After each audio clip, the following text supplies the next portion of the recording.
You're join us. I don't see you, Danielle.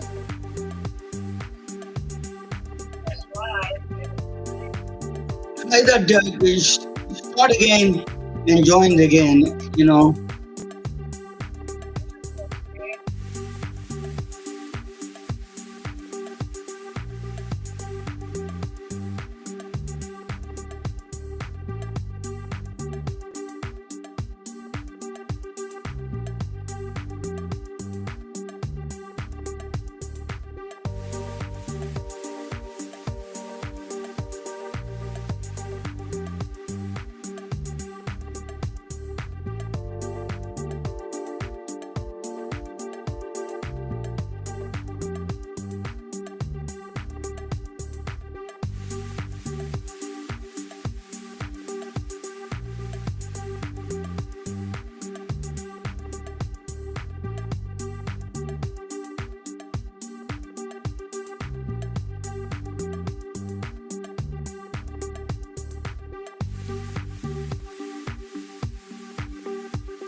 bricks on the screen, healthcare in between.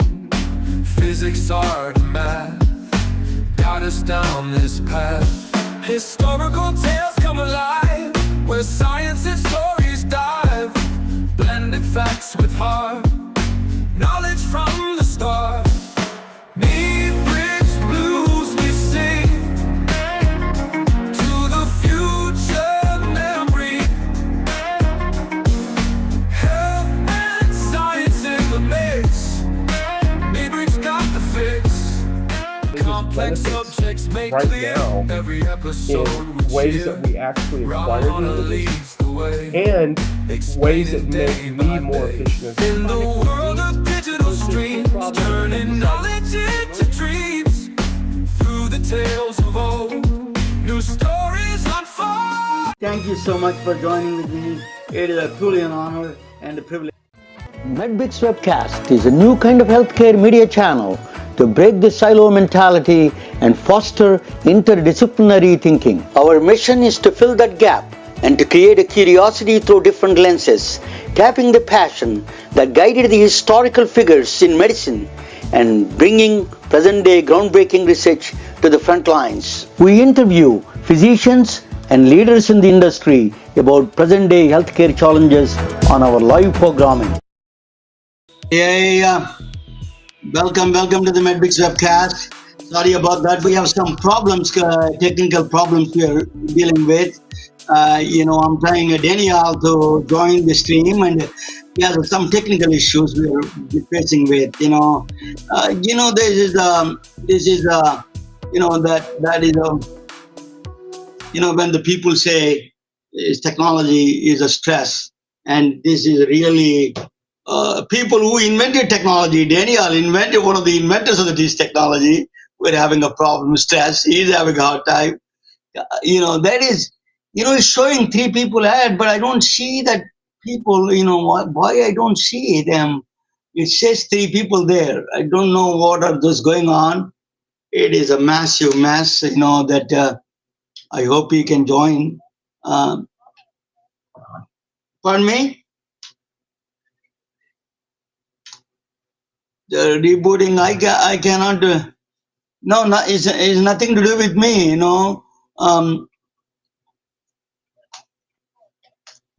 So you're watching my stream. You're not You did not join as a guest speaker. That's a difference.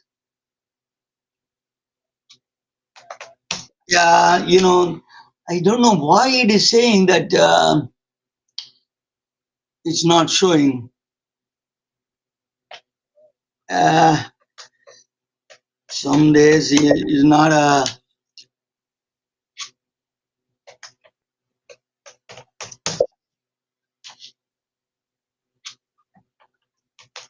Sorry, guys. So sorry. It is a really big problem I have.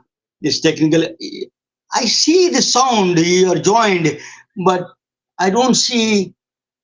I don't see some technical issues. Probably I hear the sound.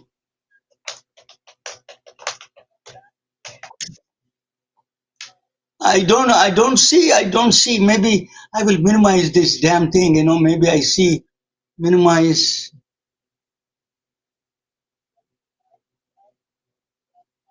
I don't see you. That's the problem I have.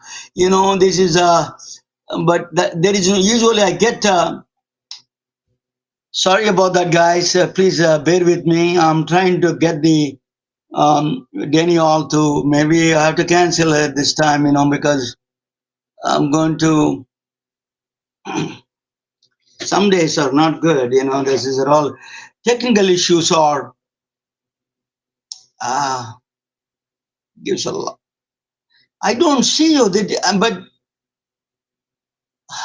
it usually says the number. Maybe I did customize something that fix it. Maybe that I don't see anything there. Guest there.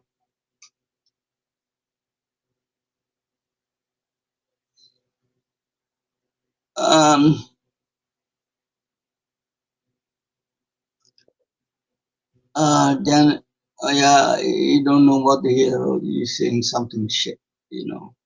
They don't help you. They're useless. They're totally useless people. I honestly tell you. Okay, that let me keep trying. That's ask them. It's nothing to do with me. I don't think it is something to do with me. Let me. I don't know even how that works. Maybe I use a different.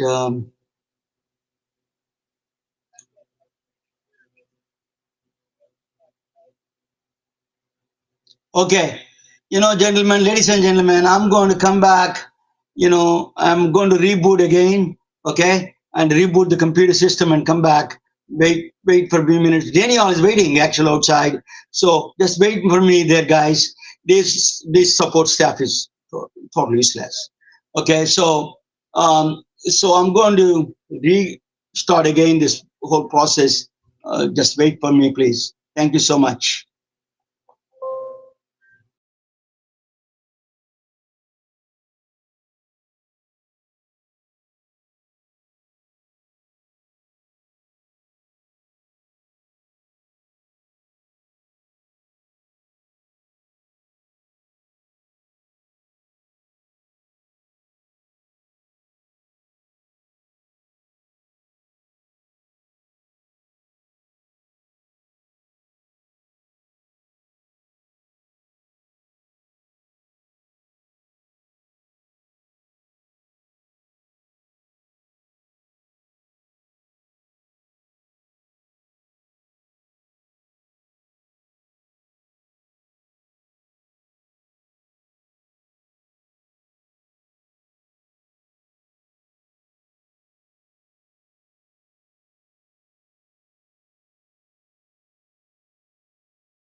Yes, sorry guys that I'm having a lot of problems here. Daniel, can you come and join again? Try to join again.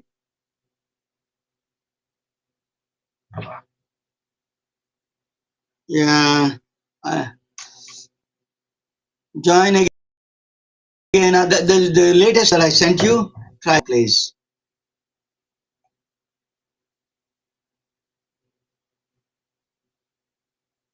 I don't know what is going on.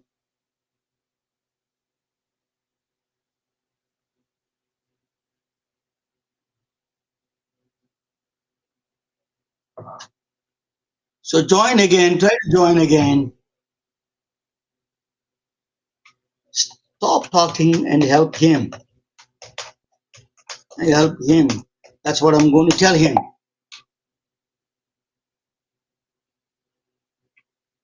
No.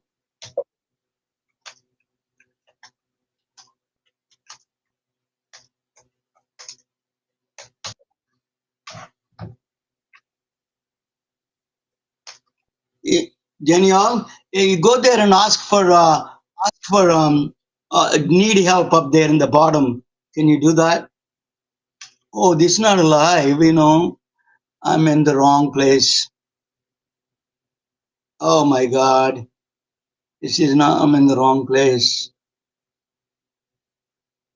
I don't know why it is a two. Which one is this? Is oh.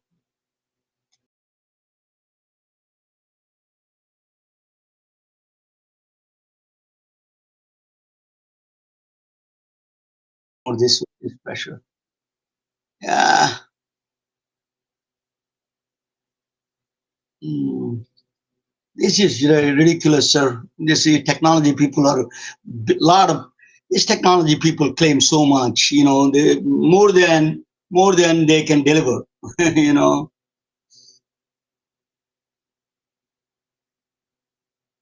Anyway, sorry about that, guys. It's a very tough day. It's a very technical issues. I don't see the guy. Usually, I never had a problem. I never had a problem until now. I'm sending you. Maybe join with the iPhone. Try to join with iPhone. Copy invite link. I'm going to send you. Yeah, maybe let me send you another link. I'm sending you the new link, okay? Daniel? Yeah, it is some, yeah, new link. I'm sending it to you. I don't know I'm still there or not. I have no idea. Yeah, I'm not sure. It's live anywhere. Okay, just start a new link, please. I need to get a producer to help me out all these things, that actually you should try one day one.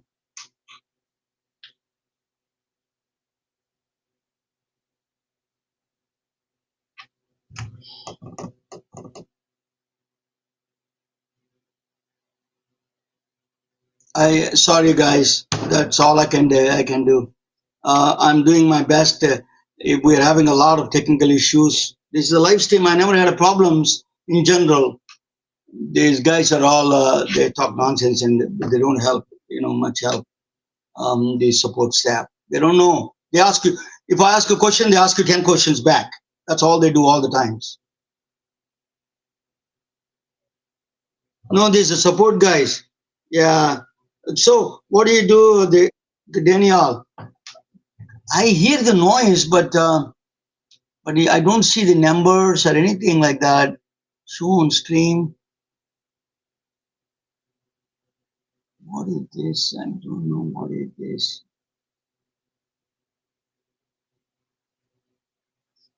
Waiting for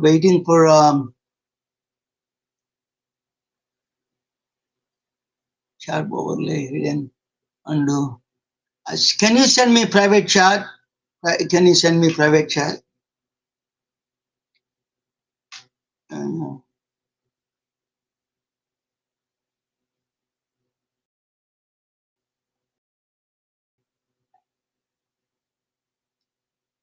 okay. It is a frustrating, sir. I mean, I tell you, it's a really, really frustrating. They did not have, they're helping me. I don't know why.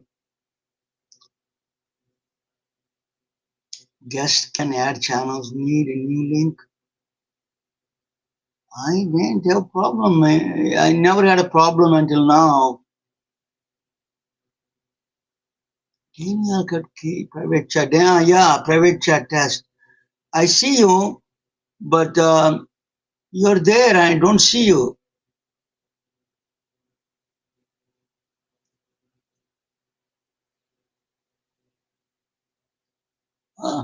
I cannot add you. I don't know why I cannot add you. Is it the assets problem, maybe?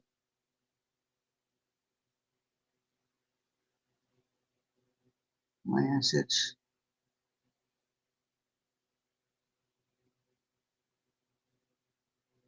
Uh, hmm. Okay, that's you got to put up with you guys. That's nothing much I could do.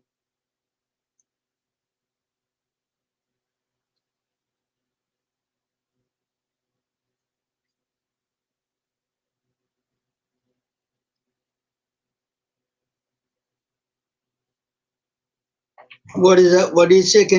I think something wrong with my side, maybe. I don't know. I don't know, Danielle, but could be something wrong with me. You know, something wrong here, maybe.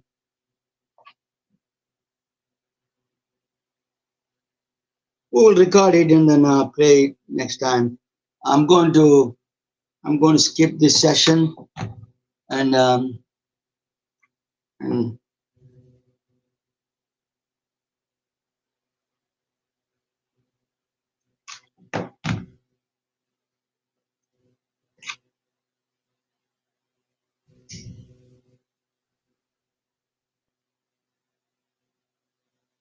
we will something. I see the test. So something is there. I mean, I cannot believe why it is doing that. I don't know, but never happened to me. You know. Um, Usually, I see the guest here. Uh, Maybe that is the reason. I don't know. I don't know where I don't see the guest at all. I don't. So shown, not shown in Spotlight. Try another layout. How do I do the layout? Oh. I send you a new link and try again. Can you?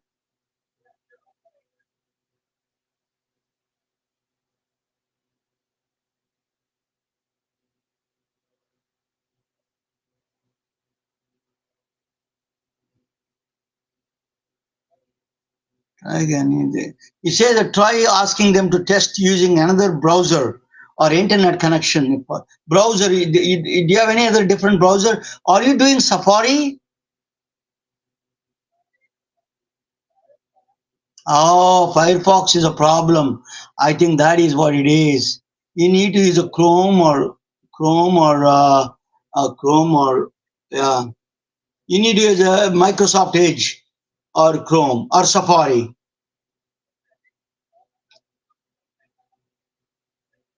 Yeah, Chrome is best. Yeah, Chrome is best. That's what it is.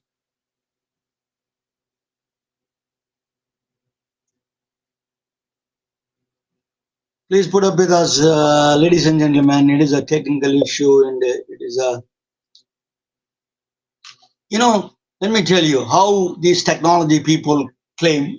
Daniel is a technology guy. I don't want to say bad things about technology. It is, what Daniel and Steve Jobs created is an amazing. Um,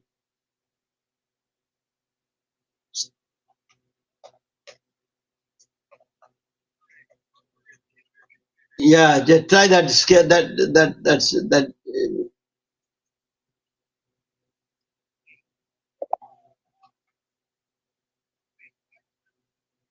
Don't use Firefox. That's I tell that's a. Yeah, I don't even know where I'm at, what I'm doing here. It is really, yeah, try that, maybe Safari or,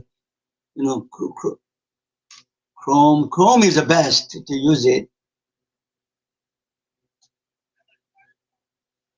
Yeah, they won't allow Firefox. I think these guys don't know how to, they say that everything is good, but I wrote down in the invitation that use of Chrome or Firefox, the Safari. Yeah, you try that. I think you can join now. Yeah,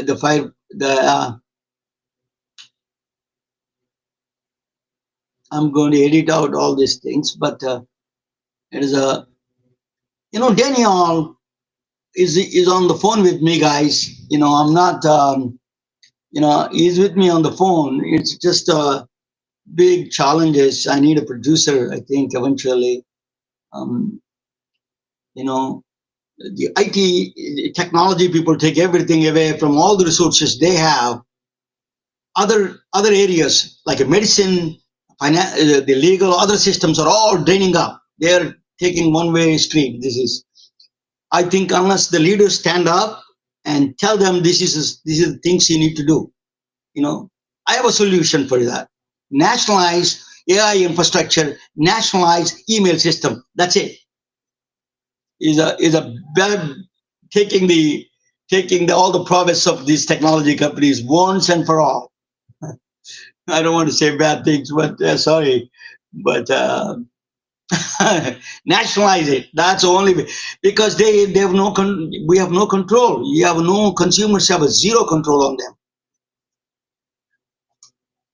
Anyway, that's I don't want to show my frustration a little bit. This is technology companies they're running a parallel economy, parallel governance.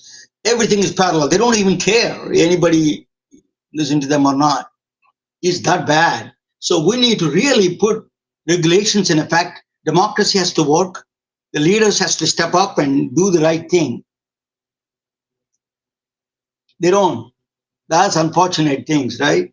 You know, because they have a political power. These technology companies, we don't have. You know, small companies will die because we don't have power. Are you joining anyway, Genial? You're a technology guy. I'm giving a rant about technology.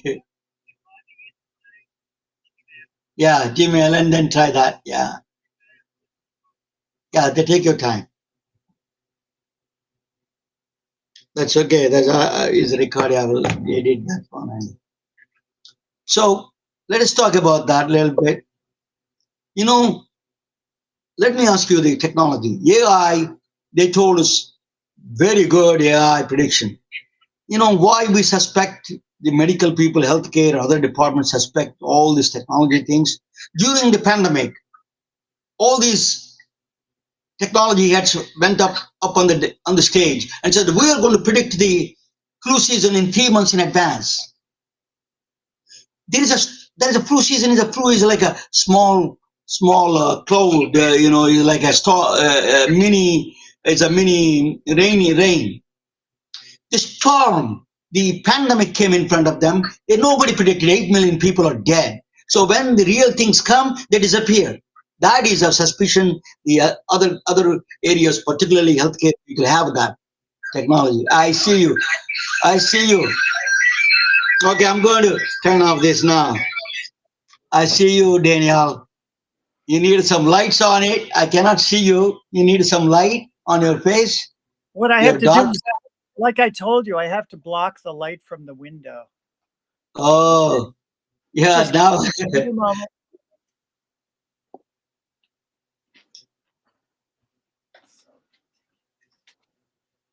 guys, Daniel joined. You know, eventually, let us do this. It's going to be a long journey. The guy who invented technology, you know, is with Steve Jobs. He's the first employee of Apple. I will ask him these questions, why these technology companies have unchecked powers, you know. You know, all the CEOs of other healthcare companies, they're all going to be replaced by technology guys.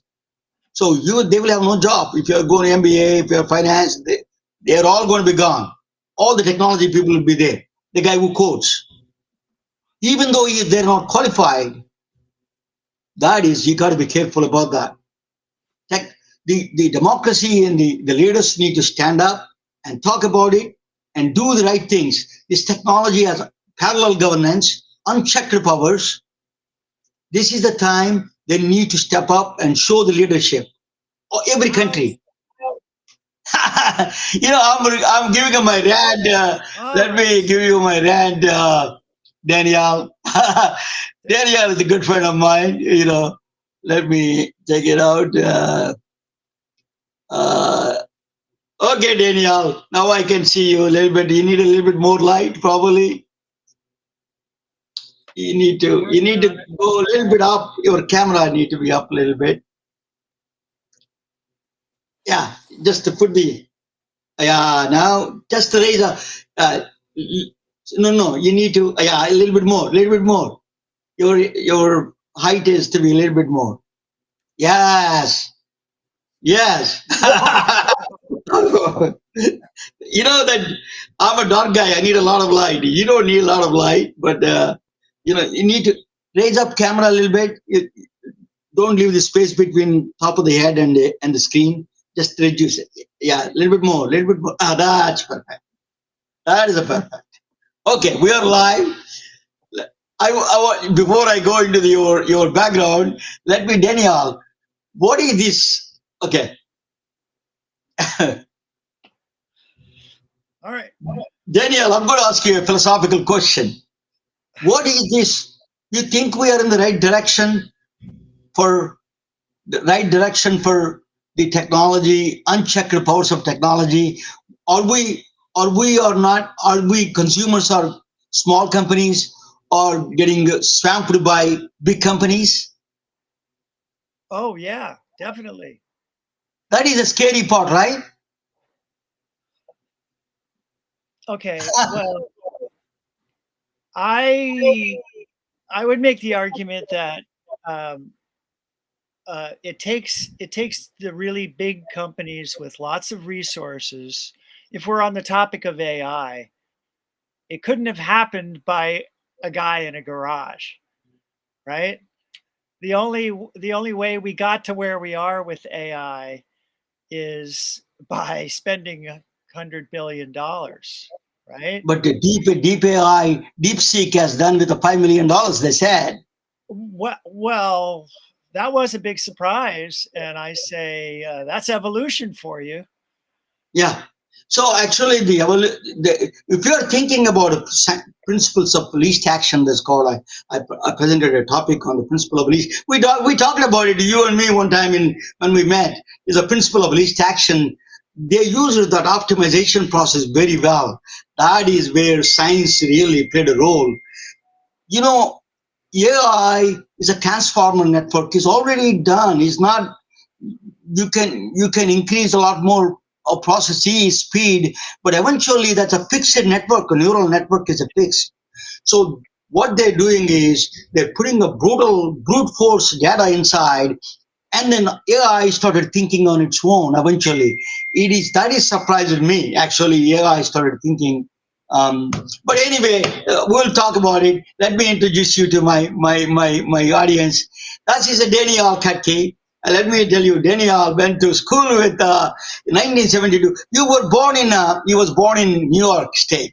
Okay, then Bronxville. I saw that in Wikipedia. I don't know where Yes. Bronxville is. Is it closer to the Bronxville? Is it close to New York? 30 minutes outside New York. Okay, so Bronxville, New York, upstate New York is most likely. No, it's downstate. It's just Downstate New outside. York. Okay, okay, got it. From Downstate New York. my childhood home, I could walk to the city limit of New York City in the Bronx. Okay, good. Okay, you're part of the you're a city guy then. So New York City, he was born and then went to Reed College. You know, Reed College is very interesting college, very interdisciplinary college. They have one of the things I went to school in University of Oklahoma, Daniel. There is a nuclear reactor there. Reed College has a nuclear reactor. That was surprise to me. A small college has a nuclear reactor, and they're progressive thinkers. The calligraphy, the fonts was introduced to in the Reed College, right? You and Steve Jobs, your roommate of Steve Jobs, you took a classes. Have you taken a class with the calligraphy, or Steve Jobs took the calligraphy class? No, I took the calligraphy class my first year and Okay. really liked it, and I told Steve to take it too. Okay, that's where his interest came in, all the fonts and everything. Yeah, that is interesting. So that where inspiration came. So your roommates together in a Reed College, or your separate dorms? Uh, well, Steve quit after 1 month, Oh and my then God! asked the dean if he could stay in a dorm room. So he did that for a little while, but then Oh really? and then Interesting. he rented a room above a garage off campus. Okay. So that's where he So lived most of the first So you used to go and see him sometimes? You used to go and see him Oh yeah. Well, I would see him on campus. on campus all the times. So Read. you told him calligraphy, the class. That's calligraphy is a fonts, a lot of new font. I never had a calligraphy class itself. It's a very interesting. Tell me a little bit about that class. Can you tell me? Oh, it's just about it's about art, really. I mean, the reason it was so good is because it was taught by Robert Palladino, who's a world famous Really? calligrapher, and he was a student of Lloyd Reynolds, who's the guy who started calligraphy as a modern course of study. Oh, that's a yeah. Anyway, So then he went to India together. He traveled to India from the Reed College directly. He went to India, or he went to some other college before that, or both of you traveled to India. Tell me about that India trip. well, Steve left in the spring of our second year and got a job at Atari working on video Okay. games. So he had money. And then sometime in the middle of the spring, I used to call him, or I lived in a dorm, so I used to call him. Uh, I called him up, and he said, "Well, Atari needs somebody to go to Switzerland and find out what's wrong with the video games there. Why don't we go to India? I'll fly there from Oh, Switzerland." And I said, "Okay, but I don't have any money." And he said, "I'll loan you the oh, okay. money." Oh, yeah. So I said, "All right." So the moment I finished my final exams, second year final exams, I was on a plane back to New York, and then my parents put me on a plane to New Delhi. So you But Steve had arrived a week before oh, me, he was waiting for you there. and he met someone. I never knew how.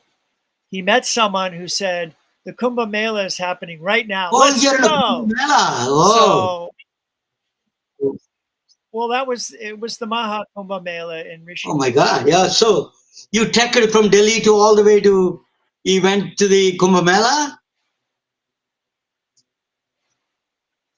Well, that was the trip. purpose Okay. of our trip. Okay. It was the Kumbh. And but Steve was impatient, Yeah, as as he usual. often Yeah. is. So he didn't wait for me to arrive. He just went off to the Kumbh Mela with some other guy. And then he got sick right away and turned around and came back to Delhi. So I arrived a few days later, and I'm like, "Okay, let's go. It's going to be great." And Steve said, "No, I've already been there. I'm not going back." So it was a introductory lesson in non-attachment. Yeah.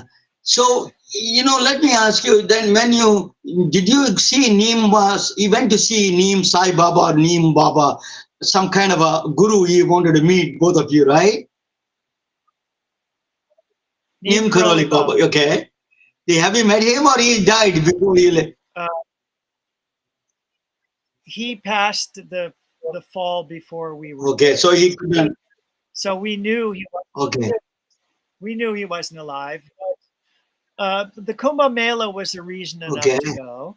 And then the next thing we did is we went to Kenchi, which is where his temple is. In the southern part of India, Kanchi, or on the northern, he didn't go to south, right?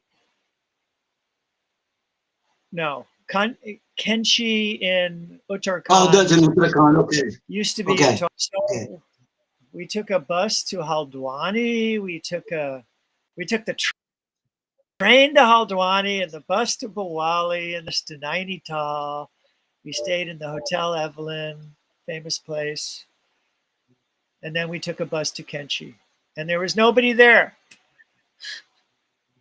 Kumbh Mela is that's a different part of the different part, right? Kumbh Mela is a different part.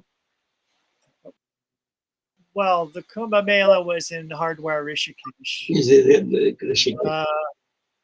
So I would have wanted to go there. I have never been there, but is it a mountain on the top of the mountain? You have to trek through the mountains. You have to go up a mountain. Yes, Hardwar, Rishikesh. Rishikesh is a small. Hardwar is a big city. Big city, yeah, okay. I've never been there, but Rishikesh is where the Beatles went to stay with Maharishi. Okay, so the Beatles are the inspiration for you guys, for you and Steve Jobs. Oh, no, not really. Neem Karoli was very inspiring. That was really the bigger reason.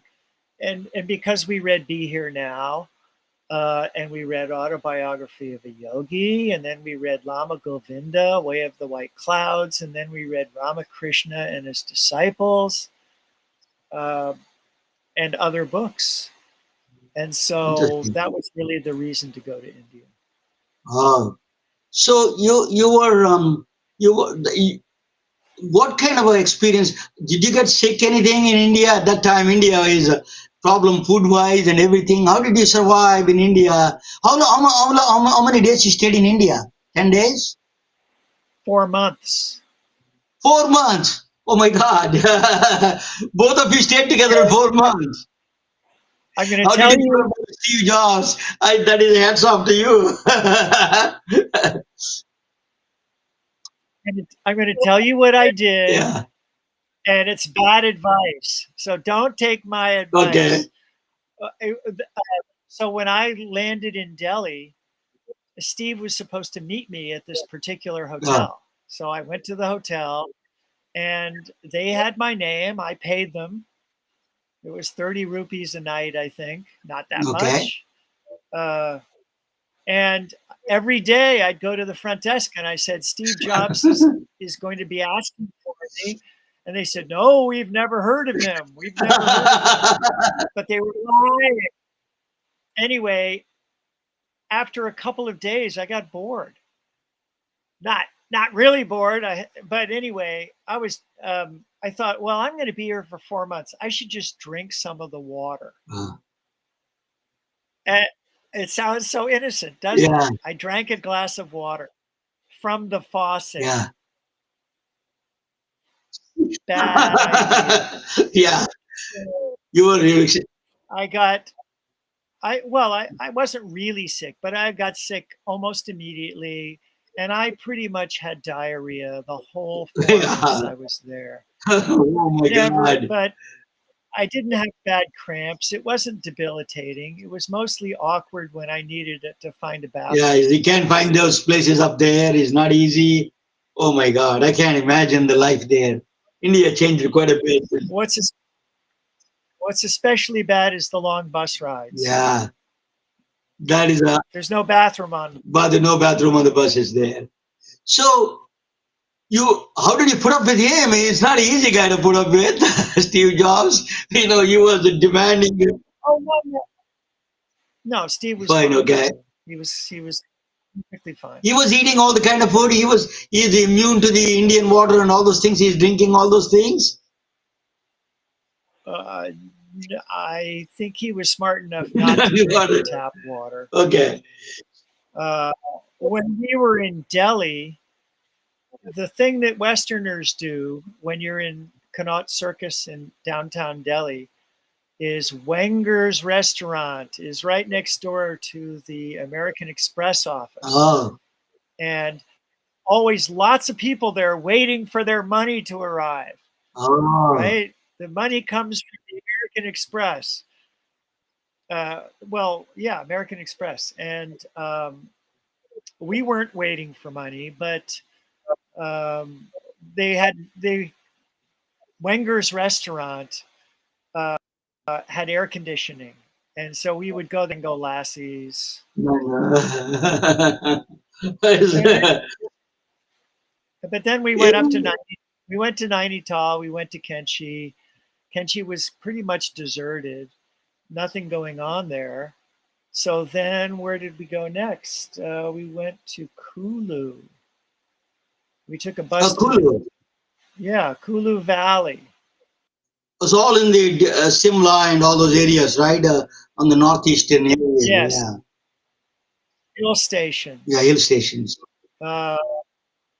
It was some ashram that Robert Friedland told us to go to. Yeah, I wanted to ask you, tell me about Robert Freeland. He used to be, he owned Apple Farm in Portland, Oregon, right? He is the all in one farm, right? Something like that, right? All One Farm. I think there's still a website called allonefarm.com. Is it an apple orchard? Is it apple trees? Well, it was 350 acres, and there was an apple orchard. Okay. And it was so now we're talking about 1975, the next year. After you come back from this was after you came back from India.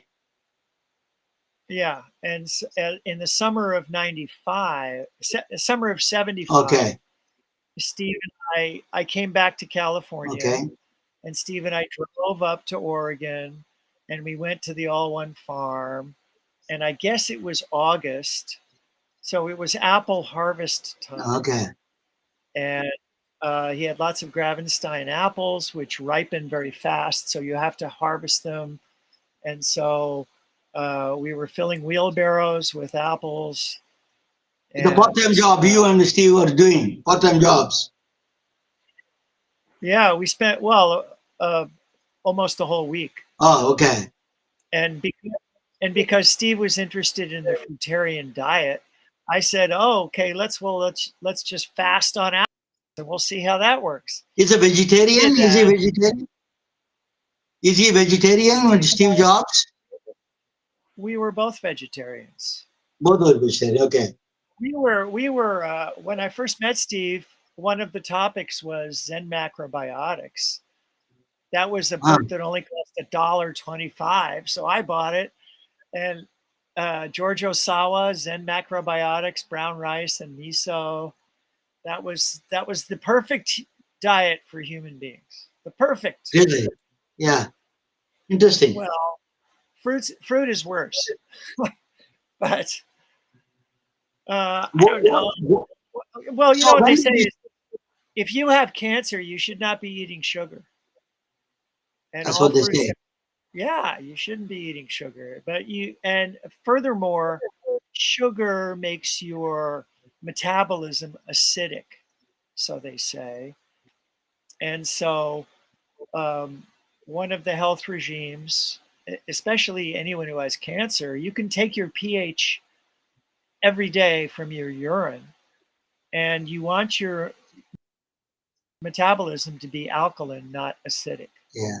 So when you come back, and there have been many. Yeah, I agree with you. The acidic, we have to control the pH values. We'll talk about that in health-wise. You came back from Portland, Oregon, back to California, Silicon Valley, here where we are at, and you and Steve Jobs came together back and they started living together here in the roommate. Tell me about that. Well, I graduated from Columbia. Yeah, you got a master's degree, yeah. In May of 77, May of 77. And by then, Apple was funded and had a dozen employees. And so the week I graduated, I came back to California and I became employee number 12. But it says employee number 1 in the Wikipedia. You are number 1 employee. I was the first employee, but there were no numbers. No numbers. Okay. Okay. Yeah, first employee. Of the 12. Okay. I was the first employee in 1976, and Steve paid me $3.25 an hour to build. Yeah, that's a basic pay at that time, right? Minimum pay, minimum wage. So you came with the idea of Apple because you worked in the Apple farm. That's why you came up with the idea of Apple, starting a company called Apple. As the name, it would, yeah. I would say Was so. he Robert Friedland is involved during the beginning days of the Apple company? Robert Friedland? No. No, He was not. Okay. no. Robert was living in Vancouver. He was a day trader trading stocks, Is he still alive? Is trying he still alive? to make his fortune. He succeeded. No, he a company called Galactic Resources. Yeah, you're all very strange people. Yeah. Yeah. Well, he was into mining.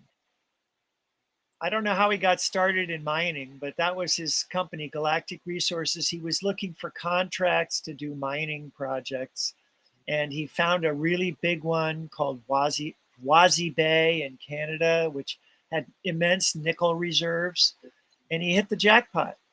That's what's got him started. He made a lot of money on that. His uncle is actually, they're from Canada, right? Robert Friedland is from Canada. His uncle is from a big magnet. His uncle has a very rich guy. That's what I heard, but His all in uncle one. Marcel was from Switzerland. Switzerland. Oh, I didn't know that. Yeah. And I did not know Robert was from Canada, but could well be. Yeah. Yeah. Anyway, So when you started, Robert is the person who really encouraged us to go to India. He's the one who told us about the Kumbh Mela. really, he went to India. Robert went to India. Robert was part of the Ramdas Sangha, Oh, the oh, Dharma Ramdas was popular community, at that time. Okay. Yeah. the Be Here Now book. He is not mentioned in that book, but he was part of that group. Oh. And when he saw that Steve and I had read Be Here Now, he encouraged us to go to India. Mm. So that when you started Apple, what is Apple born, right? Are you involved with where is this idea of the? I heard the stories that he went to the Stanford Research Institute, SRI. That it was a Xerox lab. Xerox used to be old Xerox lab. Just tell us that is there any influence there, or what is the whole story of first Apple to be produced? Uh, the story is that the Altair personal computer launched at the end of 1974, the same year we went to Apple. And in January of 1975, the Altair was the first personal computer. It was on the cover of Popular Electronics magazine. And Woz saw that magazine and thought, well, I'm going to make one of these. And it was expensive. It was $500. And it didn't even have a video output, didn't come with a keyboard. It just had switches and lights. It was really only for computer science hobbyists.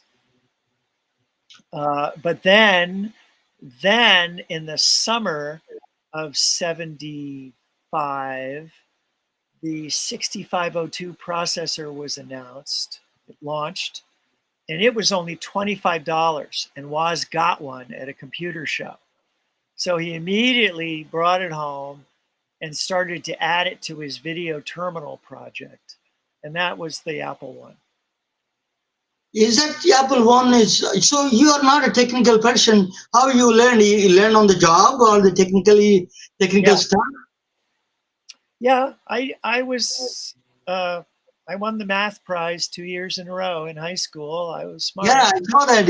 You're very brilliant in math and physics. When I was talking with you on last time, principle of least action, you understood immediately. A lot of people, even a physicist, have problem understanding principle of least action. That's very good. You caught up with it very fast. Yeah, you have a very good math and physics background. Yes. But it took me really many years to learn integrated circuit technology because there was no YouTube videos to watch. What was then Silicon Valley? How many companies are there? Are there any? Who are those people in Silicon Valley at the time? Well, Hewlett Packard was the big gorilla.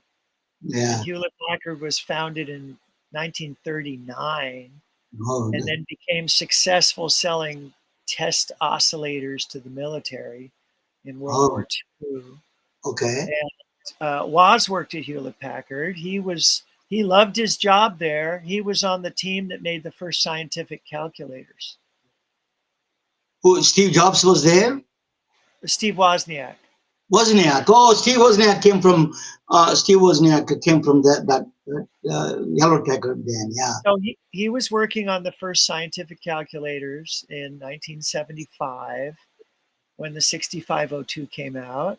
And so he added the process. He already had a video terminal that he had built, and he added the processor and dynamic RAM to it. So now he had a computer, and theoretically it belonged to Hewlett Packard, because in those days, if you were an engineer, you had to, everything you think of with your brain belongs to your company. So, but Hewlett Packard said, no, we're not going to do that. Nobody wants personal computers. So,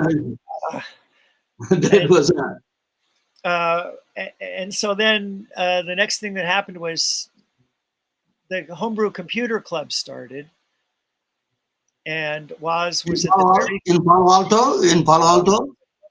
The Homebrew Computer Club started in March of '75, and Steve Jobs was not really a technologist particularly. Yeah.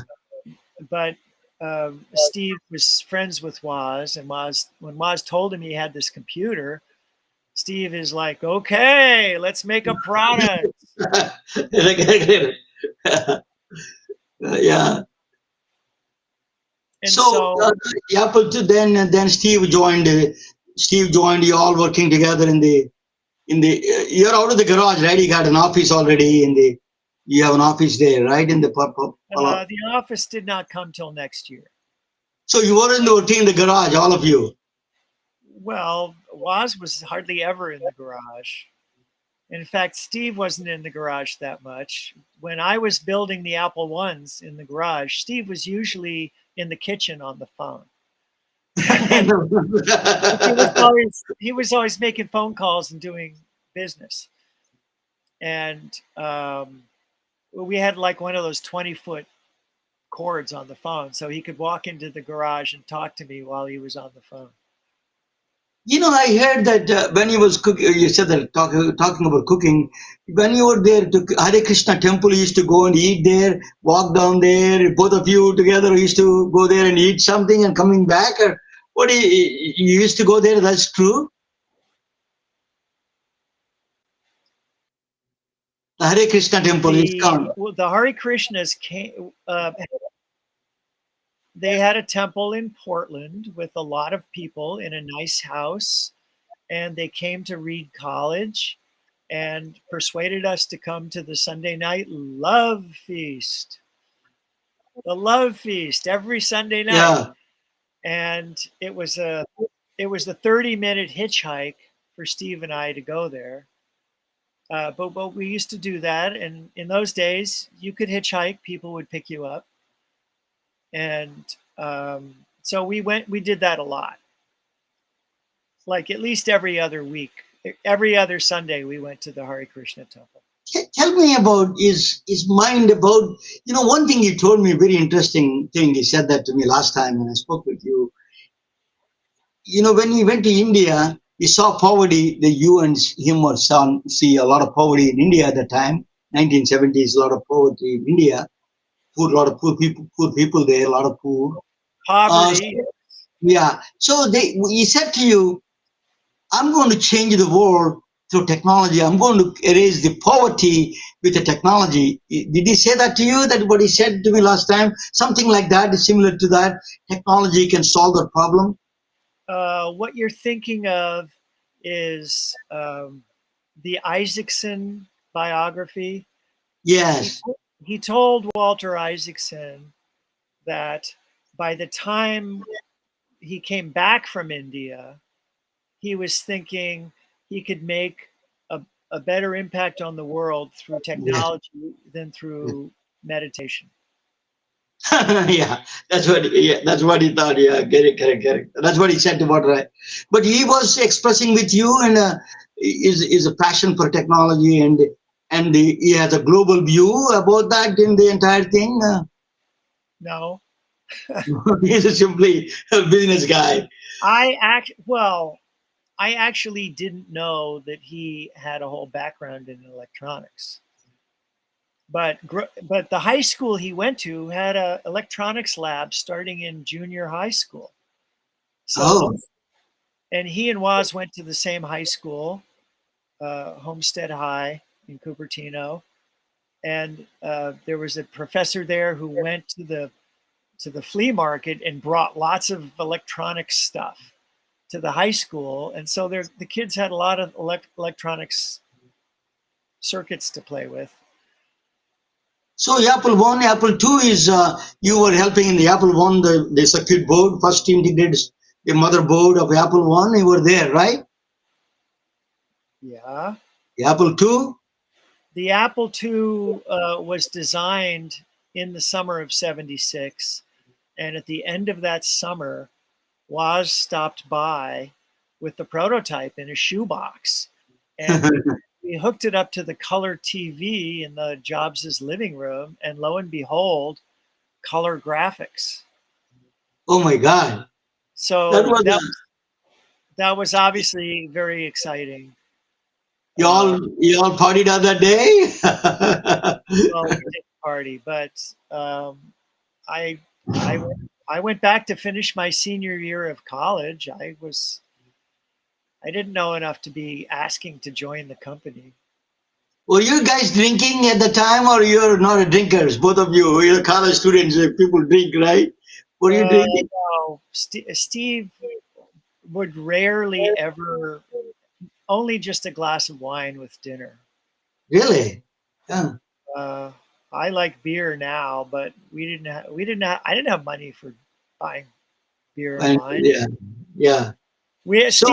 Steve's favorite thing was carrot juice and almonds and dates. He's a very health conscious guy in the beginning, even when he was a kid. Right when he was a student, he was a very health conscious guy, like you. Both of you health conscious people, right? Yeah. So why did he get pancreatic cancer? We don't know.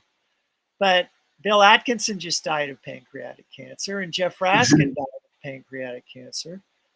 I don't know. This is still, life is mystery, right? The biology is so complex. There is no one rule that we understand it. We are good. Yeah, maybe I can crack that, but I'm not sure. I'm not sure where we end up in this computational universe. We can come back with solutions for the healthcare. Really, this is a big problem. I'm going to talk about that cancer. You mentioned cancer. I'm going to present a topic, and you're going to watch with me, and then you can ask me questions, okay? Then we come back and we'll talk about Steve Jobs a little bit more. Okay, I'm going to add that because you dropped a cancer. I'm going to talk about that cancer-related invention, the most beautiful equation in medicine, which solved the cancer problem. I'm going to talk that. So I will bring you next to me, and then we'll watch it together. That is,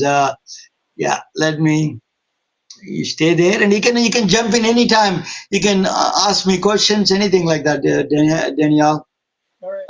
That's a Danielle Kottke. He's talking about journey of Steve Jobs and Apple and everything. It is a very interesting thing. So he joined with me. I'm going to talk about a little bit about cancer. The most beautiful equation in medicine on tombstone. I met Danielle a few times. He loves that. He was catching up physics and math, but he's still very curious. That's why I thought he's going to like this. Beginning of the universe, there is a Big Bang, and the physicists thought that matter and antimatter were born equal amounts. But we don't see the antimatter that much. Somewhere is missing.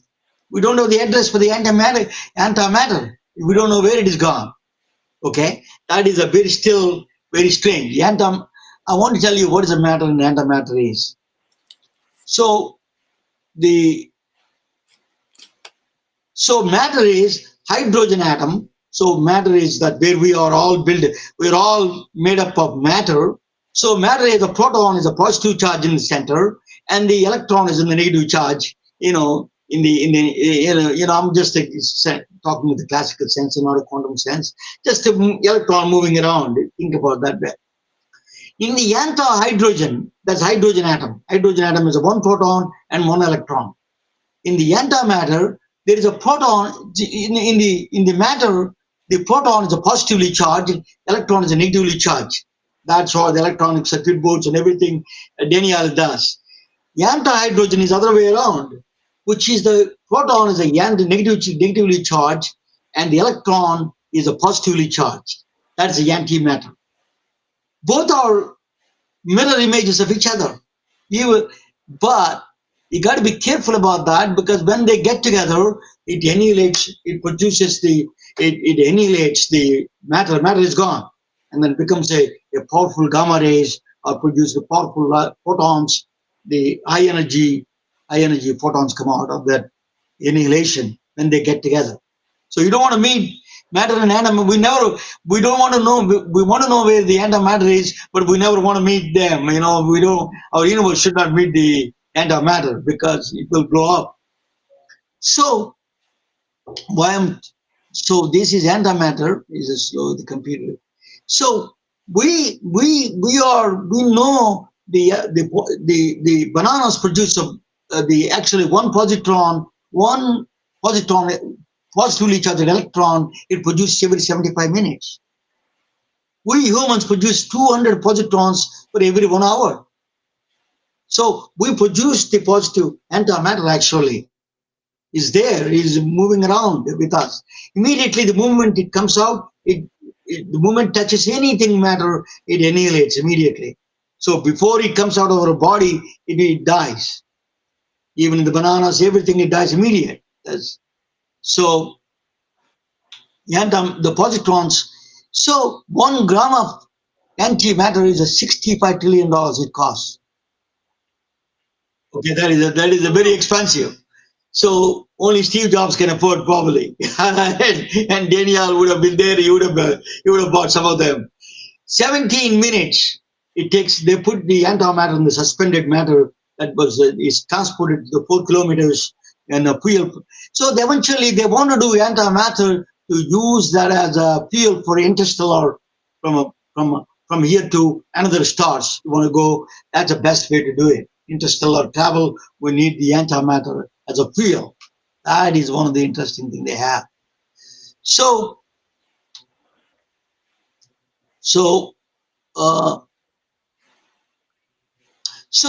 but there is a 2 fields of science came out. Albert Einstein said that, he's a very deterministic person. Albert Einstein thinks everything is clean cut, space and time. He said that God does not play dice. That's what he said, special theory of relativity. And when he wrote that paper, he was debating the Niels Bohr, who is the father of the quantum physics.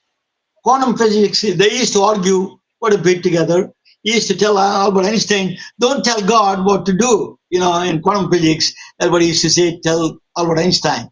So quantum physics is all particles and waves. The Albert Einstein determined only particles are there. There is no wave. There is no free will. Everything is determined. So there is 2 school of thoughts where they were parallel thoughts were existing. Still we have problems, same thing. So to make a piece, there is a Dirac equation is actually made a piece between they found a piece between special theory of relativity, particles, and quantum physics, particles and waves. He came up with a solution for both of them who can coexist in some places. That's what the Paul Dirac did. His Dirac equation did that. Paul Dirac is a very shy guy. He doesn't talk much. He was born in 1902 in Bristol, England. Paul Dirac is a Paul Adrian Maurice Dirac. His full name is.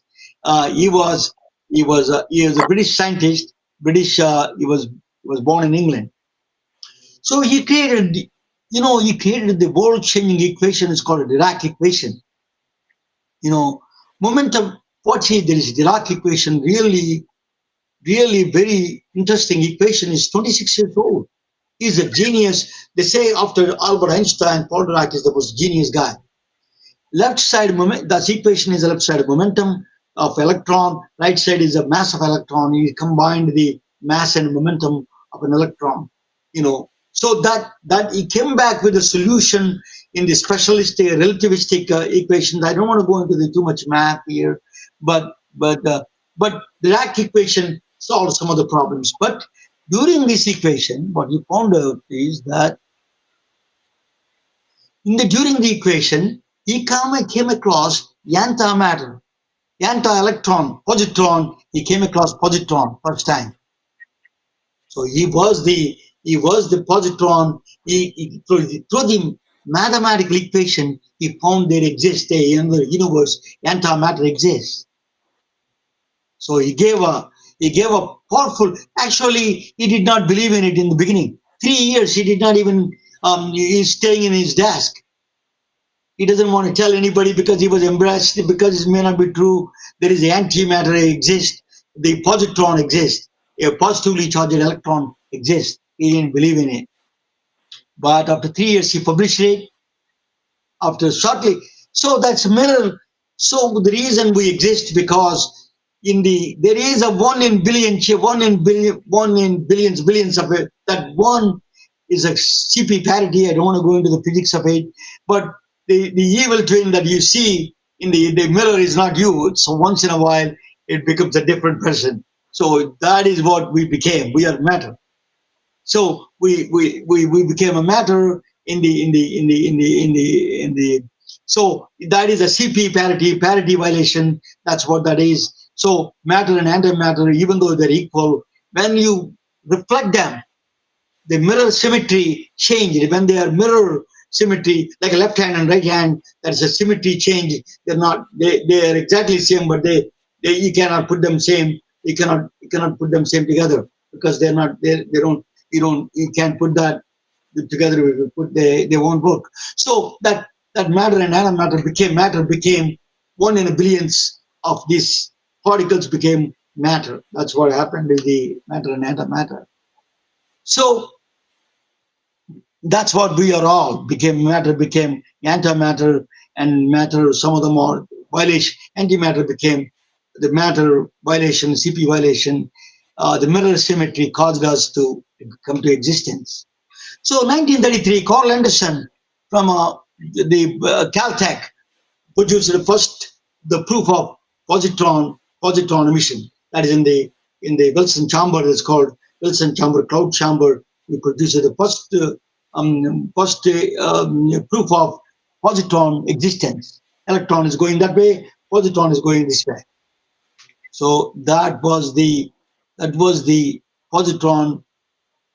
So he won the 1933, 1932. There was a proof that positron existence of positron, then negatively, positively charged electron. Then he was awarded a Nobel Prize in 1933.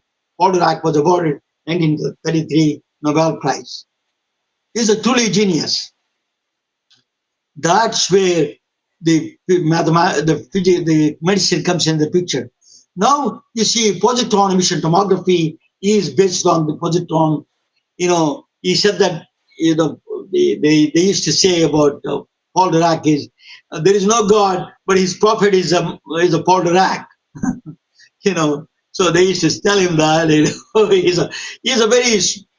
he used to talk one word once an hour. They used to call him very, very minimal talk guy. But the positron emission tomography was born, and then in the positron emission tomography is the gold standard for the cancer detection.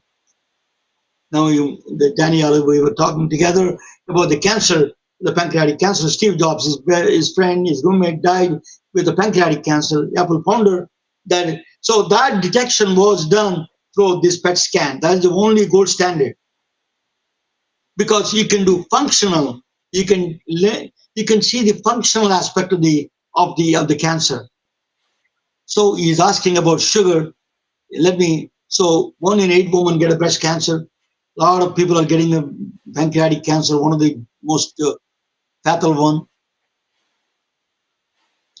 But detection is so PET CT scan can do detection, staging, evaluating treatment response, planning radiation therapy. You can do all of them with a PET scan, with a positron emission tomography. So Daniel is talking about sugar. Don't take sugar. That's what exactly we do. What we do, we give injection a sugar injection with a radiotracer, FDG18, is called glucose. It's called. It's basically it's a glucose molecule, but we add a fluorine, a radiotracer to it. So what is the body? It doesn't know the difference between the sugar and the FDG, this radiotracer. So it consumes it. But cancer consumes more sugar, as Daniel was telling. It needs a lot more energy. So all the FDG goes to the cancer cell. But what is cancer FDG does? That is interesting where it comes in the picture. FDG produces a positron. FDG is a glucose. Glucose and FDG are exactly the same, except the one small chain is actually a radiotracer, is a fluorine tracer. So radiotracer means it emits. We can trace it. The half-life is 2 hours actually for the FDG. I used to do that scan. So positron. So what it is, if we put how do you figure out the cancer? They put the human body in the positron PET CT scan, and then you give a FDG injection. When it goes to the cancer cells, because cancer requires more energy. All FDG goes to there, all the glucose goes there. But this particular glucose, this injection, has a 2-hour limit. After that, it goes to the urine and everything. But this emits a positron. What it does is it emits a positron, and it interacts with the immediately electron in the matter itself, and it produces energy. 2 gamma rays, very powerful gamma rays. It produces, because of the conservation of linear momentum, they produce 2 gamma rays exactly 180 degrees opposite each other. So you can tell from that one the cancer, the traveling time, attenuation. You can tell you can image that cancer cells, because you can do the visual things you can do because of this. That's a gantry that around the one you see. That's a bunch of detectors basically. So single event. So FDG, you can see FDG in the pancreas or any place that unfortunately Steve Jobs died with that one. You can see that where it is located at. FDG glucose, that's uptake. It will show the dark spots of their structure. It's not a big resolution wise, it's not good, but the functionality is high, because we used to call first pass. That's why you got to watch very carefully, because in 2 hours FDG goes down, runs away, it goes out. So when you give injection, you got to watch immediately, and then where it goes, all the cancer cells it goes, and you can take an image of the FDG, the cancer. You can say anything you can jump in any time, Danielle. Okay. So every PET scan of the brain, that is a PET scan of the brain, amazing. So what they do is, it's a great functional. So they need a radioisotope, right? That FDG need a radioisotope attached to the glucose, right? You need a cyclotron. Cyclotron is a particle accelerator, basically. You need to produce in the particle accelerator. Stanford Research Accelerator produces that kind of isotopes. So technetium-99, FDG, gallium, these are all isotopes that connected to the glucose. The FDG particularly connected to the glucose, and then they attach the glucose. These radioisotopes are produced here.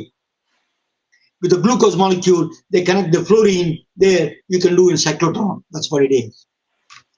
So in the cyclotrons is the key for the cancer detection, very important one. But let me tell you how many we have. This is a health equity cancer problem here. The United States has 1,500 accelerators there. For the number, for 300 million people, we have 1,500 cyclotrons in the United States. China has 160. India has a dismal 24. This is a good measurement for the health equity, in fact. Only 24, India has a 24. So actually in India, the pesticides they use in the state of Punjab, There's a huge number of cancer patients. They have a special train once a week, goes and full of cancer patients, goes from their state of Rajasthan, it goes to Rajasthan, another place. So a train is full of cancer patients. Sad story. Wow. Cancer train. Because they don't have cyclotrons that many, you have to go a lot of, you have to cyclotrain. You have to go long way for get the detection and treatment and all those things. So you can do cardiology also. Now the structural problem with the sodium and potassium pathways, you can do a rubidium generator. I saw that it's small. It costs you $30,000 a month. It looks like a big, what do you call, small microwave pot. It does. Sodium potassium pathways, there's a $30,000 per month it costs. It produces the rubidium isotope, and then you can see how what are the parts of the viability of the heart, what parts of the heart died and everything. You can see what part is functioning very well. Very powerful mechanism to find heart in functioning. Heart is a moving mechanism, so it's hard to find. So that's why you need radioisotope. So positron emission tomography, because I told you it has a very temporal resolution. Because time, you know how that progression is changing. The cancer is acting up on the sugar, how much fast it is eating. So, but it doesn't. The problem with that is we don't know exactly where the location is. So they combine the PET with the CT or MRI. You can know the exact location much more clear. So PET CT is a location, and the functionality, structural and temporal resolution is out of this world. So UC Davis now, they have a new one as the full body PET scan. It's a 560,000 individual detectors, 10 times higher metastasis, higher bright spots. You can see the entire body 1 second. In very short period of time, any cancers there in the entire body, in the full body PET scan. That is amazing. You need a lot of power to that. There's a new one, the Julian PET CT. It's a very strange kind of a quantum phenomena. This is so when the positron was FDG releases a positron, right, positively charged electron. Immediately it interacts with the matter and annihilate and produces gamma rays. Before that, 1 picoseconds, this electron and the positron produces very strange a system, quantum system. It becomes an atom. Acts like an atom without a nucleus. Wow. Positronium is called positronium. They spin around. Before they meet each other and destroy it, they do a small dance. An atom without a nucleus would be an ion. No, but it's not ion. It acts like all the properties. Act like is atom actually. All the properties it is a mostly atomic properties it has. So it is a temporary immediate that you can measure that spin current. You can measure and you can get the better resolution on the PET CT scan. So exotic atom without a proton, you can get an exotic nucleus, no nucleus there. You can produce a very high resolution. Is an experimental stage now. So artificial intelligence, I'm criticizing not AI. I'm not criticizing AI. I said that we don't want to be controlled by one big, godly $10 billion, $100 billion guys, you know. We want to be distribution of intelligence is to be there. OncoFreeze AI is really helping in the PET CT. When we do the chest PET CT, lung cancer, the problem is lungs move, right? The heart moves, lungs move, then you don't get a very clear picture. That is a big challenge with the PET CT. So now they're using AI, very recent one. The Siemens Healthcare is using AI to freeze and see the frame by frame. AI is doing it. It's a machine without a machine. It's a device-less motioning management for respiratory challenges. It does that. It's an amazing system it does. So this is the father of this proton physics. The positron physics is he was a Paul Adrian Dirac, moved to Florida State University as a professor in 1972. He became a professor and he was offered everywhere, Harvard, Stanford, everywhere. He didn't take it. His daughter is in Tallahassee. He moved there. In Tallahassee, he stayed there for 20 years or 20. He stayed there for 10 years. I think he stayed there 10 years as a professor.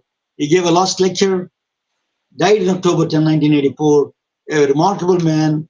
He produced one of the best equations that he died peacefully without a fanfare. So his equation was the father of the positron physics. His equation in London, they put an equation on. His equation is on the tombstone. In the Tallahassee also, they do. You can go Tallahassee, you can see the tombstone. His equation. Paul Adrian Dirac is a physics people over there behind the scenes. We all cancer patients, cancer people owe him a gratitude.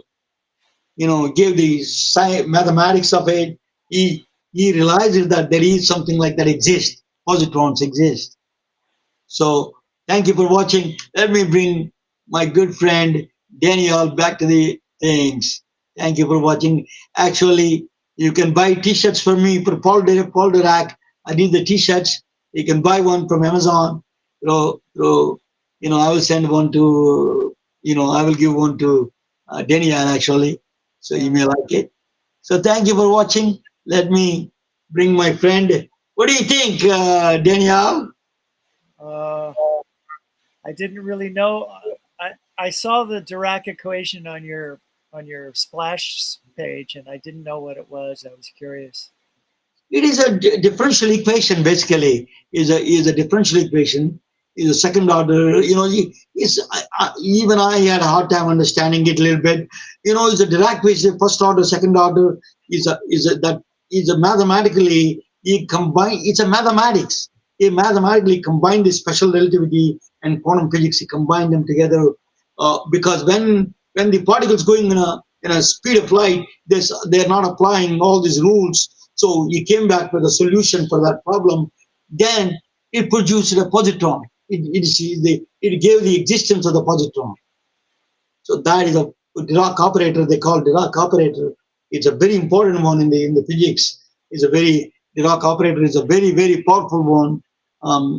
It's a differential equation. Basically, he gave that in thought process. I mean, amazing genius. Even to understand it itself is a challenge itself. But Dirac is the equation, give the PET-CT and cancer detection because of him. We all can see that the kind of things. But still the access is a problem, Danielle, because cyclotrons, you need a lot of cyclotrons. India has only 24. United States has 1,500. China has 160. India has 1.4 billion. 24. That is where the health equity comes in the picture. Right. So, that sad story, right? Daniel, Steve Jobs died with a pancreatic cancer. We need to find pancreatic cancer. I want to talk with you a little bit about this after the show one day. I'm trying to build a platform for oncology, MedPix Onco operating system. So combine all these things, new technologies, combine them together for the diagnostics and treatment in a single flowless workflow. I want to create. I'm working on it. I'll let you know. I'm using a diamond sensors. Diamonds are the greatest sensors. Diamonds are quantum phenomena. Diamonds, impure diamonds, are the quantum. They can detect cancer. Once that's a single. Diamonds act like a single cell MRI. Yes. What? So I'll tell you about it. We'll talk together and I'll meet you for lunch. I owe you lunch. Definitely for a long time. I'm telling you, we bump into each other, but we haven't seen for a while. But I'll tell you about that a little bit. You can bring a Steve Wozniak. Help me build that platform. Okay, are you? So Steve Wozniak, I heard Steve Jobs did not give you the shares in the Apple company. Steve Wozniak gave you some, helped you a little bit. Is that right? Yeah. After I had already left Yeah. Apple. Why he was upset with you? What is the reason? You're such a close friend. What is the reason why he was upset with you? I You never know, knew. you think his girlfriend, the girlfriend is a problem? Is a I just do not So know. his girlfriend live there still in? She's in Palo Alto, Christian Brennan, right? His girlfriend still alive here, and she's doing okay. I see her once in a while. I think she's in the Palo Palo Alto Alto, area. okay. So you're all friends at the time. So you don't know why he did that for you. He did not understand why he did that. It did bother you? Did it bother you? Uh, well, Yeah, of yeah. course it was. Some of the people don't have good picture of him. He was, but he is a very genius. Yes, without he is like me in a way that I studied masters in physics, but he is putting together all the. I don't read technology very deep. I don't go technology, physics, everything. I want to connect the dots. That's what he did very well. That's why I like him about that connecting the dots together. I like that my way of thinking is also connecting the dots together, solve the problems. Well, but the phrase Steve used was, "You can only connect the dots in hindsight." And What I mean, what does what, that mean? I mean, what we want to do is figure out what we should do yeah, next. that is interesting. So, are you in touch with Steve Wozniak? Still, you need to bring him. Help me to bring him on my show. No, you can tell him that. Uh, Are you in touch with him, or you're not? uh, no, I am in touch with him. I'm on his joke list. He says, actually, well, he's had a joke email list for many, many, many years. But lately, to his credit, he's sending out all political messages. Good. You need that. Yeah, good for just like all of us. At this point in time, everybody's in disbelief at how our our democracy has become so Yeah. dysfunctional. So let me ask you: are you involved with the Macintosh computers also? Were you involved in the Macintosh? Yeah. Me, Were you there? uh, I was I was a co-designer. I built most of the Really? prototypes. Very interesting. Yeah. You have such a you came. You have a master's degree, right? You have a master's from Columbia. No, bachelor's. So I got a bachelor's degree in music and Oh, literature, oh. uh, and I have a law degree. You have a law degree. You're a lawyer? I didn't know that, Yeah, Danielle. I know you for a yeah. long time. We are hanging around. You don't talk like a lawyer. You know? So are you licensed Well, in California?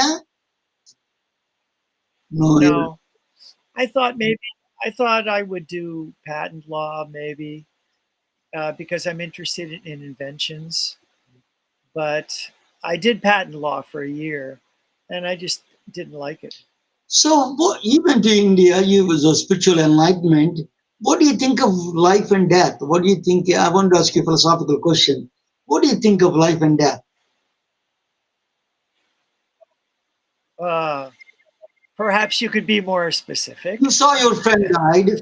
I think Was he understandable? Did he call you during the time of during his final days? Um, he called me once in 2009, the year before he died, 2 years before he died, yeah. I guess. Uh, he called me at 7 in the morning. I was sound asleep, and he said, "I'm sorry, but this is the only time I Um, have." and he didn't call to apologize for anything. But I was happy to hear from Yeah. him. I said, Steve, in 1974, we were very interested in reincarnation. Interesting. Yeah. Yeah. So your life has been so very unusual and interesting. What do you think now about reincarnation? Did you ask him? He said, yeah, I asked him that. He said, 50 Yeah. 50. Meaning, we still Yeah. don't know. Yeah. At least he was leaning back and forth on that one. But it is a good idea that. What do you think? Let me ask you that question. What do you think of reincarnation?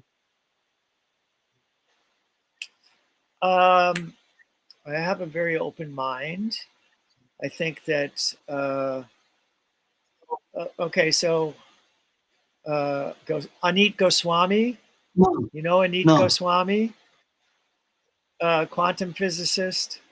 Oh, Amita Goswami. Yes, yes, yes, yes. Yeah, Yeah, Anit correct. Goswami. Yeah. So he says he is a top level Correct. physicist, and he says it's pretty clear that consciousness is underneath the physical layer of Yeah, reality. there's a lot of strong people believe in that. Yeah.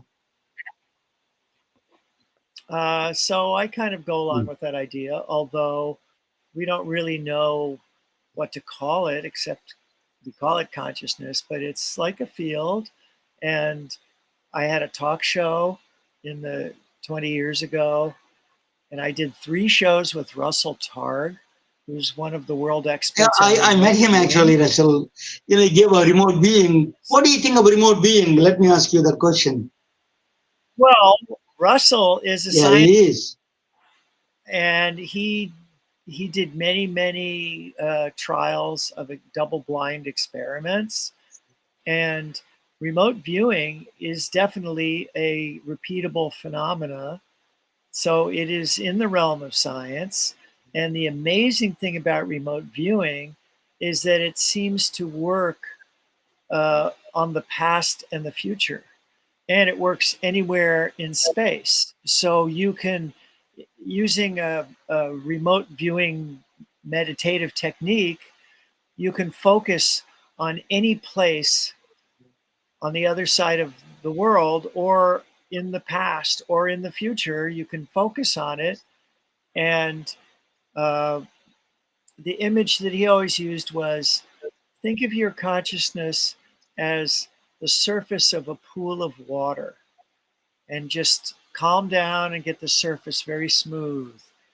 Now see what image might appear on the surface of the water. And that's how you can do remote viewing. And I anyway, attended one of his lectures in the when he released the book in Palo Alto Unity Church. Then I met him there. He was telling that actually Brezhnev, the Russian, what he was thinking when he was meeting somebody, he can draw that they came out very close. That's what they said. That the the drawing was very close to what Brezhnev was doing with that person there. What is on his desk? but now a very similar topic is clairvoyance, and which you could say clairvoyance is a type of remote viewing. Yeah. And that's the thing.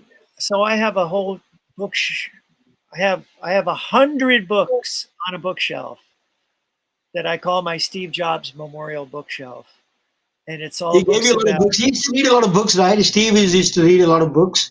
Well, I was the one who was buying books. Steve didn't like to buy books. I would buy books and loan them to him. He liked that. Okay. And after Steve died, I thought, well, I better collect all those books and put them all in one place. So I've done that. And so there are a dozen books about Neem Karoli. Now, Oh. Be Here Now was only just the first, but now there are a dozen books. Have you met Michael Talbot? Michael Talbot the holographic universe. Mm, I know that title. name. Yeah. I don't know his name. I don't know that name, but let me finish this thought. Yeah, please. Uh, the thing that Neem Karoli Baba did all the time is he would just know what you were thinking. Like Really? so many stories, if he knew you, if you had met before, or even if you hadn't met before, you would he was a popular guru. So people would go to him with a problem Mm. and he would see your thought and he would say something before you even came to sit down in front of him. As you were walking up, he would say something and blow your mind. Yeah. Like how did he know what I was about to ask? He did that all the time. And so I think um, I think that's if everybody could do that, there would be less evil in the world. Right? People do bad things because they think no one else can see their thoughts. Right? Yeah. Let me tell you, let me ask you, Daniel, you're a technology guy. You're the one of the very origins of the technology here. But technology has grown so much. It is becoming disparities. It's creating a lot of disparities, rich and poor, and there's a becoming a big divide is creating. How do you, what do you think of that? Well, there's all kinds of divides, but actually, aren't we fortunate that the technology lets us have this conversation and broadcast it to your audience? That's a miracle. It's a That's miracle. a miracle. Yeah. But back to the clairvoyance. Yeah. I find it very curious that I have never heard of Neem Karoli talking about his clairvoyance. He never seemed to talk about. Oh, he said, "Love, serve, remember." Just love Ram, love God, and serve everyone, and remember your essence, which is love. But that's not. Does lots of people follow the idea of love, serve, remember, but to be highly clairvoyant is very unusual. There is a scientist, his name is Ramachandran. He's from San Diego. Uh, Ramachandran. Ramachandran, he said that by looking at you, you can copy automatically your brain mirror neurons. You call it mirror neurons. You copy automatically 20% of your brain if you can tune with Oh, that person. right, mirror neurons. Mirror That neurons, he said that you can copy automatically, your brain copies 20% of it. So if you, I'm talking as off the physics, I'm not talking about as a physicist, I'm talking about just a belief person in the sense that if the neurons don't have the time does not apply. There is no past and future for the neurons. The particles don't have is a time invariant, right? So the future is already known to those kind of things, right?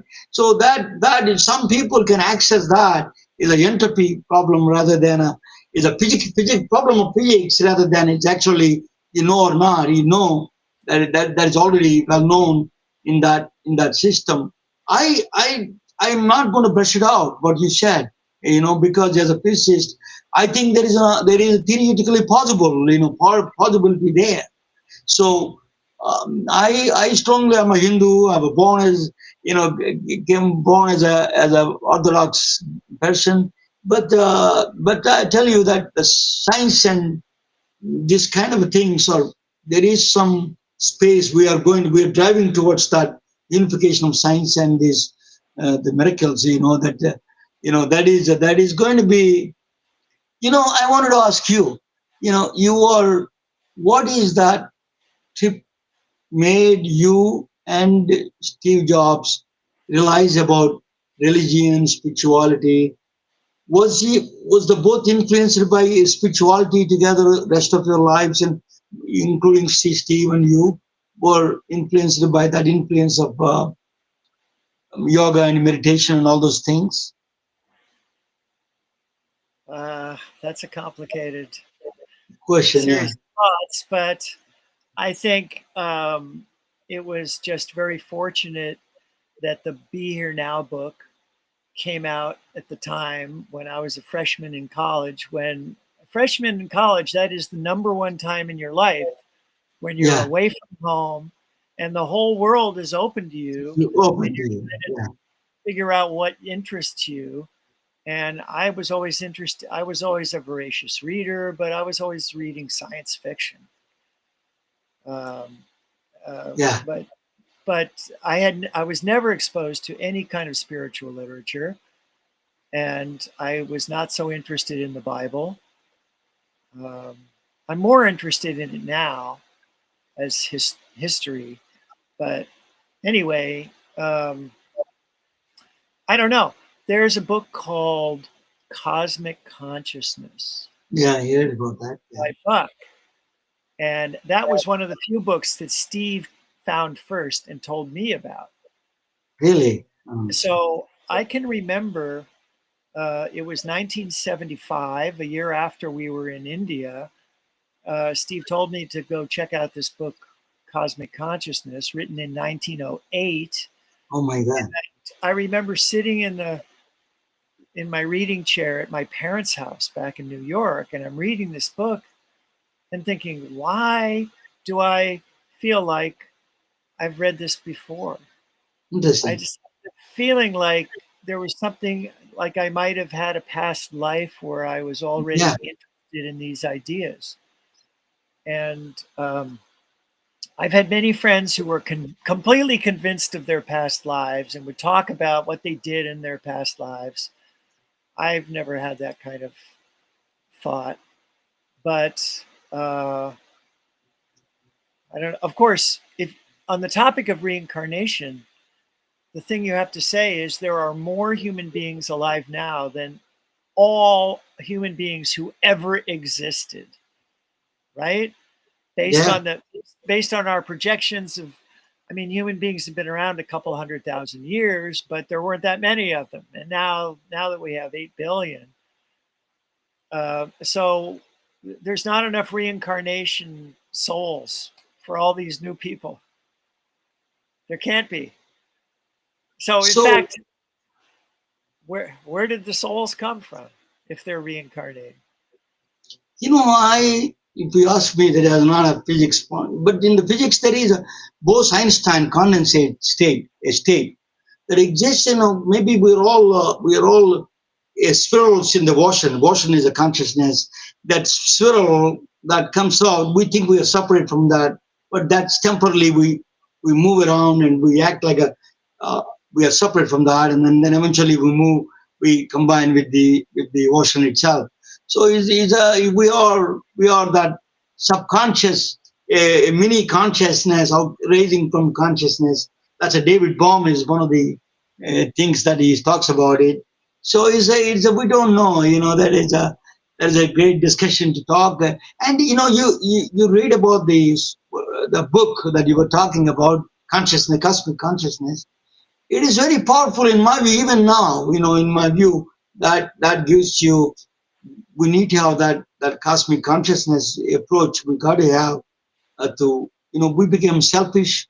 Humans became extremely selfish, money oriented. We need that cosmic consciousness. Need to have to help the humanity to the next level. So I give you a final word. What do you think about the consciousness and the life? Give me some wisdom for all of us. Well,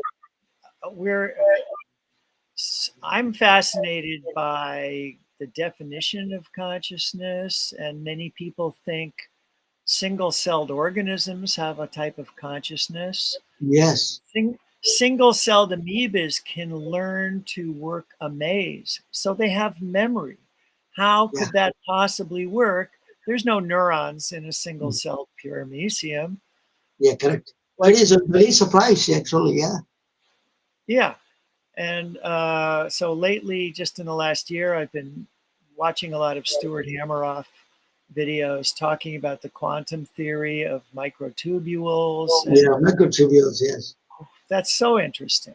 Roger Penrose and Roger Penrose, Stuart Hameroff. They say that consciousness our brain works like a quantum computer in the microtubules, where the wave function collapses there and that becomes real. Otherwise, the whole world is all wave functions. All possibilities exist, and that reality comes. Even the Stephen Wolfram is saying recently that is the computation in which only we observe what we see, what we see, yeah, that what we see, that is a key. That's what they're saying. It's a very interesting. We'll talk about together. Let us meet here for lunch and talk about all those things. Daniel, thank you so much. Sorry for my frustration, guys. That I did I went on a rant on technology, but here is a technology guru here. First guy he started technology. He's my friend, a good friend. Daniel, thank you so much. Let us talk about next time about consciousness and everything, and let us do. I will bring you back on my show about the consciousness talk. I want a microtubule computer. Because thank you so much. I'm so much honored and privileged to have you, Danielle. You're a good friend, and I'm.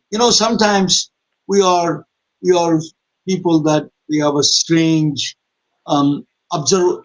We come across people. Coincidences is not that coincident. People, we need to seek them, or same-minded people, and then the universe puts you in the path. That's what I believe in it. Thank you so much, and that's why I met you. I feel that that's the reason I met you. Thank you so much, Daniel. You're a really great guy and a good friend. Thank you so much. Let us get together and have a lunch. Thank you so much. Good night, all of you. Okay. Bye-bye. Bye. We are retelling their stories through our patented designs that can be worn on scrubs, t-shirts, printed on conference bags, and endless other promotional materials. Daily Wear for Medicine is the first ever of its kind to create curiosity in medicine through visual art. We at MedBricks are celebrating unsung heroes of the past who made enormous contributions to the field of medicine through our unique campaign called Daily Wear for Medicine. You can wear it, carry it, and give it.